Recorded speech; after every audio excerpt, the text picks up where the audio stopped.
चंडीगढ़ में मेयर के पद के लिए आज चुनाव हुए, जिसमें भारतीय जनता पार्टी के मनोज सोनकर ने कांग्रेस और आम आदमी पार्टी के साझे उम्मीदवार को हराकर बाजी मारी।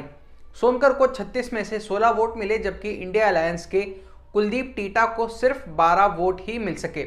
चुनाव अधिकारी अनिल मसीह ने 8 वोट अवैध करार दिए, जिससे विवाद शुरू हो गया। आइए डालते हैं पूरे मामले पर नजर। दरअसल चंडीगढ़ म्युनिसिपल कॉरपोरेशन में कुल 45 सीटें हैं। इनमें से 35 सीटों पर काउंसलर चुनाव से आते हैं। एक सीट चंडीगढ़ के निवर्तमान सांसद की होती है और 9 सदस्यीय प्राधिकरण अपने विवेक से चुनता है। इन 9 सदस्यों के अलावा बाकी 36 सदस्य वोटिंग करते हैं और चंडीगढ़ का मेयर चुनते हैं। इंडिया अलायंस के पास कुल 20 वोट थे। भारतीय जनता पार्टी के पास इस चुनाव में 15 पार्षद थे और इसके अलावा एक चंडीगढ़ की सांसद किरण खेर का वोट भी था। आज जब मेयर के लिए चुनाव हुए तो चुनाव अधिकारी अनिल मसीह ने वोटों की गिनती करते हुए 8 वोट अमान्य घोषित कर दिए। आम आदमी पार्टी की राज्यसभा सांसद स्वाति मालीवाल ने वोटों की गिनती का वीडियो सोशल मीडिया पर साझा करते हुए सवाल खड़ा किया कि क्या छोटा सा मेयर का चुनाव जीतने के लिए भी इस तरह की गुंडागर्दी की जाएगी।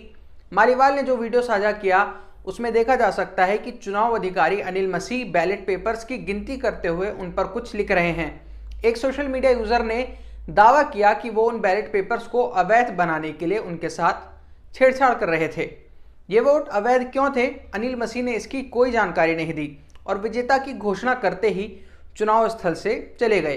पंजाब के ही एक पत्रकार गगनदीप सिंह ने एक वीडियो साझा किया, जिसमें देखा जा सकता है कि अनिल मसीह जैसे ही विजेता की घोषणा करते हैं, भाजपा के कुछ सदस्य अपने प्रत्याशी सोनकर को मेयर की कुर्सी पर बैठा देते हैं और अनिल मसीह काउंसिलर एजेंट को बैलेट पेपर दिखाए बिना ही वहां से चले जाते हैं।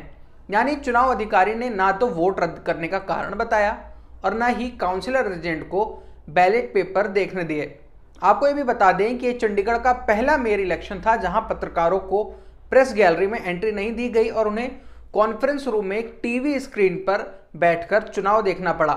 इस टीवी स्क्रीन में कोई आवाज भी नहीं थी। इंडियन एक्सप्रेस की खबर के अनुसार कांग्रेस नेता पवन बंसल ने इस घटनाक्रम का विरोध किया और आरोप लगाया कि 8 मतपत्रों को पूर्व नियोजित तरीके से खारिज किया गया। कांग्रेस और आप के इलेक्शन एजेंट्स को मतपत्र तक नहीं पहुंचने दिया गया। उन्होंने अनिल मसीह के किरदार पर सवाल उठाते हुए आरोप लगाया कि उन्हें भाजपा को जिताने के आदेश दिए गए थे।